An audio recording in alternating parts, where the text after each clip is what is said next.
যুক্তরাষ্ট্রের মেজর লিগে খেলবেন সাকিব আল হাসান। যুক্তরাষ্ট্রের মেজর লিগে লস অ্যাঞ্জেলস নাইট রাইডার্সের সঙ্গে চুক্তিবদ্ধ হয়েছেন সাকিব আল হাসান। টুর্নামেন্টের আগামী মৌসুমে লস অ্যাঞ্জেলসের হয়ে খেলবেন বাংলাদেশি এই তারকা অলরাউন্ডার। সাকিবের সঙ্গে চুক্তির পর এক বিবৃতিতে ফ্র্যাঞ্চাইজিটি জানিয়েছেন, সাকিবের সঙ্গে নাইট রাইডার্স পরিবারের অনেক পুরনো সম্পর্ক। কলকাতা নাইট রাইডার্সের হয়ে কয়েক মৌসুম খেলেছেন তিনি। এর মধ্যে 2012 ও 2014 মৌসুমে আমাদের হয়ে দুটি চ্যাম্পিয়নশিপ জিতেছে। তাকে জুলাইয়ে লস অ্যাঞ্জেলসের জার্সিতে দেখতে তর সইছে না।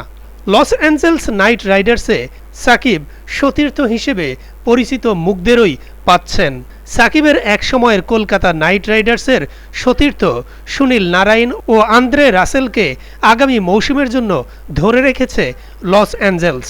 এছাড়া ইংলিশ তারকা জ্যাসন রয়ও রয়েছেন এই দলে। মেজর লিগের দ্বিতীয় মৌসুম শুরু হবে আগামী 5ই জুলাই, ফাইনাল 29শে জুলাই।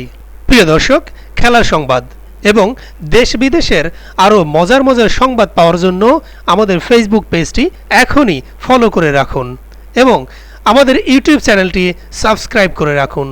দেখা হচ্ছে পরবর্তী ভিডিওতে। আসসালামু আলাইকুম।